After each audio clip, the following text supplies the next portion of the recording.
Jangan lupa like, komen, dan subscribe channel YouTube TVRI Bengkulu dan nyalakan lonceng notifikasinya.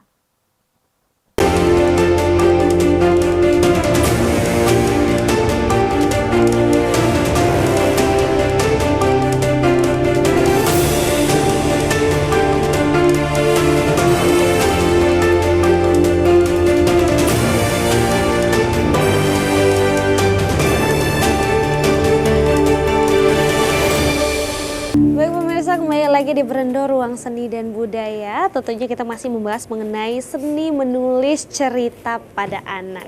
Nah tadi sempat menceritakan ya, banyak ternyata perbedaan antara dongeng dan juga cerita anak. Tapi sebenarnya nih ya, mungkin dari Bu Helen bisa menjelaskan, cerita anak itu seperti apa sih, dibuatnya berapa halaman, terus ceritanya seringan apa, dan apa sih sebenarnya tujuannya kepada anak-anak yang membaca?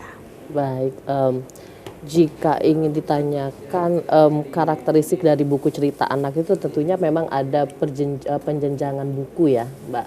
Mulai dari pembaca dini, jika di pembaca dini kita tidak memberikan banyak tulisan kepada anak-anak, itu untuk anak-anak PAUD masih awal yang belum bisa membaca, kita lebih memberikan banyak gambar. Jadi anak-anak belajar memahami teks dan konteks itu melalui gambar. Kemudian ada pembaca pemula atau pembaca awal, ini mulai anak dari usia 7-9 tahun, mereka ini yang sudah mulai belajar membaca, tapi kita belum boleh memaparkan anak itu terlalu banyak kosakata. Jadi kita punya batasan dalam satu halaman itu cuma boleh terdiri atas 1-5 kalimat.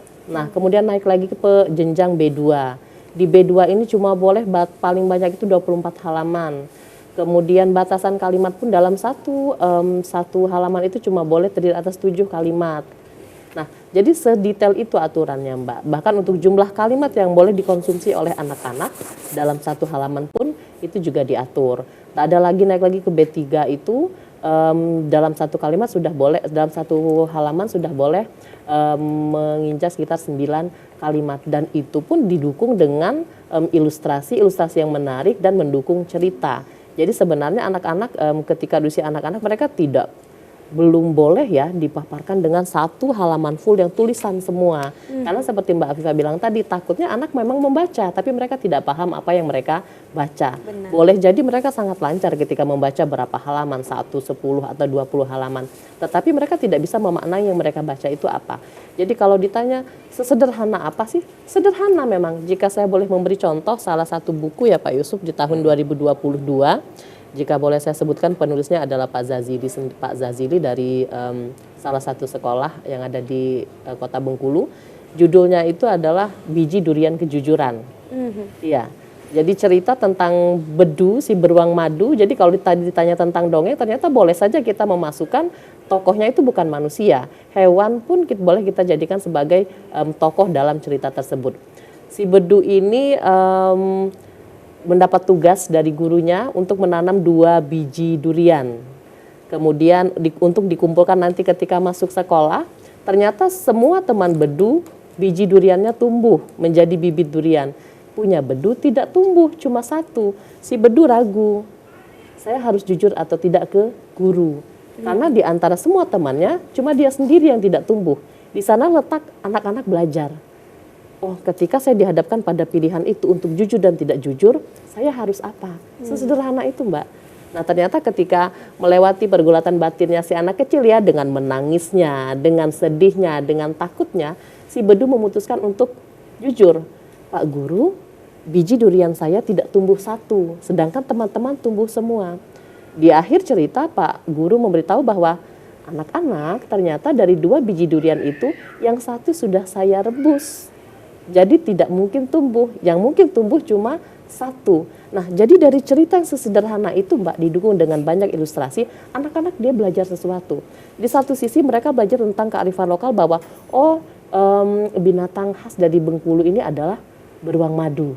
Kemudian di sisi lain, apapun kondisinya, apapun tantangan di depannya, bahwa mungkin nanti dia akan kena marah atau apa, tapi anak-anak tetap harus berkata jujur. Nah itu, jadi jika ditanya sesederhana apa, sesederhana itu saja, tapi memang ada sesuatu yang kita muatkan dalam cerita kita yang memang akan mengena. Dan cerita seperti itu ketika anak-anak membaca dan anak-anak paham, pasti mereka ingat.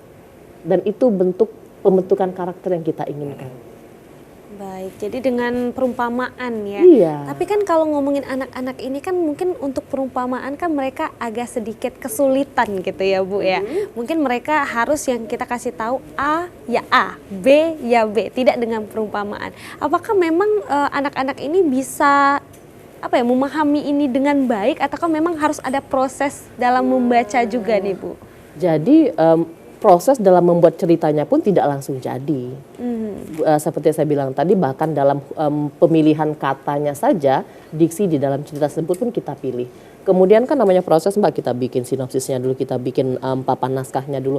Ada terjadi beberapa kali proses penyuntingan baik dari ahli, kemudian dari kami dari tim penyunting kantor bahasa sendiri terhadap cerita yang akan kita tampilkan. Ketika kita rasa bahwa satu naskah cerita ini akan terlalu berat untuk dikonsumsi oleh anak-anak yang di usia yang kita tuju, tidak kita tampilkan. Memang seleksinya panjang untuk bisa menjadi satu buah cerita jadi.